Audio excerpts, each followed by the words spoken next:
Vietnam should chart a path to create world-class schools. History proves it can. No foreign power should be allowed to dominate Vietnam's academic world. A Vietnamese colleague criticized my recent article in VN Express International for being too negative. It was a warning about what Vietnam should not do in higher education, but it said little about what Vietnam should do. The purpose of the second article is to give an answer to the latter question. Vietnam must act quickly to improve the conditions at Vietnam National University, VNU, and the other government universities. The university system has the potential for rapid improvement if it is funded and supported adequately. Vietnamese history and culture give grounds for optimism. Education is highly valued, teachers are respected, most students study hard and behave well in school. Vietnam has a generally good system of primary and secondary education that produces graduates that are talented and well prepared by international standards. Even during the most difficult times, education and research have been a top priority for Vietnamese leaders. At the height of the French War, the Viet Minh Press published a Vietnamese language geometry textbook by Hong Thuy to be used throughout the liberated zones.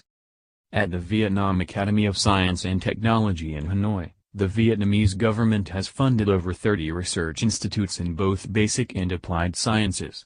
In 2010 it established the Vietnam Institute for Advanced Study in Mathematics, VIASM, headed by Fields medalist Nguyen Bao Cho. But unfortunately, funding of government universities has been woefully inadequate. Conditions for students and faculty at VNU, for example, are far below international standards. Salaries are so low that many faculty have to either work at a second job or else teach extra hours in order to earn enough to support their family.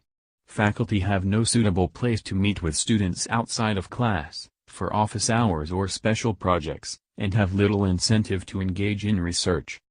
Government funding should be used for the improvement of the well-established universities. This is much more cost-effective than constructing new universities. In order to transform VNU and other leading government universities into world-class centers of learning and research, sometimes called apex universities, the government needs to increase both funding and oversight. Priorities for funding should include substantially increasing faculty salaries, improving the physical facilities for both formal and informal faculty-student interaction, providing fellowships for postgraduate students in both master's and PhD programs in Vietnam, and providing incentives for research, such as research grants and sabbaticals.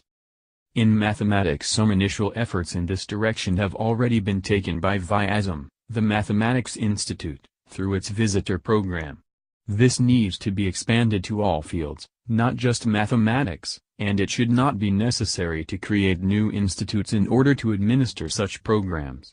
Sabbaticals, grants, fellowships, enhanced salaries, and better facilities should be supplied directly to the universities in all fields.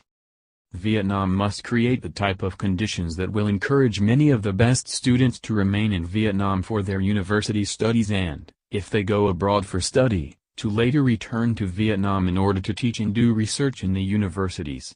If Vietnam fails to do this, then the brain drain of talent away from the country will become unstoppable. In addition, the Vietnamese government, acting through appointed committees of leading scholars, has an important role to play in quality control. It should establish government-appointed bodies of leading scientists and scholars to oversee all of the incentive systems, postgraduate fellowships, grants, and sabbaticals, and ensure that the most qualified people are given these incentives. Return to the two-round system of approval of PhDs by national committees of scholars, and require the national committees of scientists and scholars to approve all professorial appointments, so as to ensure quality control not only in Hanoi and Ho Chi Minh City, but also in the provincial universities. Some of these quality control measures are not used in the U.S., where, for example, individual PhDs do not need any approval from outside the university. But in Vietnam, postgraduate education is relatively recent, not surprisingly, since in the modern era Vietnam has been a unified independent country for only 4 decades. Nor does Vietnam have any accreditation infrastructure of the type we have in the US and some other countries. The Vietnamese leadership understood this when they instituted the final round system that was in place until 2010. The direct result of the U.S. and the World Bank pressure on Vietnam to introduce autonomy has been the elimination of a crucial safeguard that had been instituted in order to ensure high standards for postgraduate degrees. There has been some confusion in Vietnam about what a world-class apex university is. A 2009 report written by Fulbright people recommended that Americans should be hired to build such a university. However, the description of the planned university, which 6 years later took form as the Fulbright University Vietnam, FUV, had little in common with the usual meaning of university, let alone apex university. FUV reportedly will have 2 programs. One will be vocational, undergraduate training in engineering and related fields that supposedly will qualify graduates for jobs in the multinational companies. The other program will give a postgraduate degree in economics and policy, that is, it will train people to advocate for an American approach to political and economic questions. Since most of the funding for FUV comes from the U.S., this component of the university will ensure that it serves U.S. interests.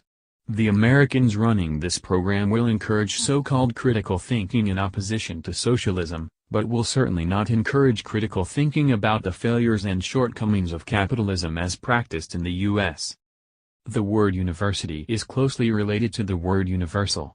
It is a place for universal knowledge.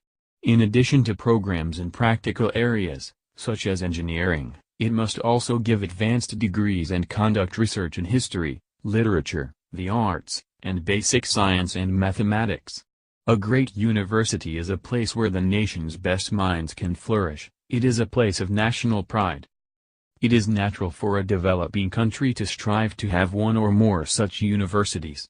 Stanford University's Professor Joel Simhoff, a leading American expert on Africa, has said, "The conduct of basic research and the opportunity for original thought are in the last resort the only means by which societies can take control of their destiny. Such a function is not a luxury that can be dispensed with for a period, pending better economic times, but an integral part of the development process itself." I strongly agree with Professor Simhoff, whose words apply as much to Vietnam as to African countries. It is a regrettable fact that in recent decades the U.S. government, in conjunction with the World Bank, WB, and the International Monetary Fund, IMF, has been pressuring developing countries not to establish such universities. In the 1980s and 1990s, the central strategy of the U.S./WB/IMF was to impose structural adjustment programs as a precondition for eligibility for new loans or for flexibility in repaying old loans. Structural adjustment meant a drastically diminished state role in many areas, including education. In our day the structural adjustment programs as such no longer exist, but the same general philosophy, reduced state sector, increased privatization, is still at the heart of U.S./WB/IMF ideology. In recent times, in Vietnam the pressure coming from the U.S. and the World Bank is similar, although the words used have changed. The favorite buzzword now is autonomy. Whatever this word means in theory, in practice it means that the state should abandon its role as the principal source of funding and oversight in higher education. This would be a serious mistake. A university that is controlled by Americans or by Vietnamese who are subservient to Americans must not be allowed to dominate the academic world in Vietnam. For Vietnam's integrity and national security, it needs to have its own universities that are not controlled by any foreign power. Those universities must be high-quality institutions that attract the best students and faculties. They must be centers of thinking and research that contribute to Vietnam's scientific and economic progress and provide guidance in following an independent path free of neo-colonial domination. Neal Koblitz is a professor of mathematics at the University of Washington, Seattle, U.S. The article does not necessarily reflect the views of VN Express International or VN Express. VN Express International welcomes more discussion on this topic.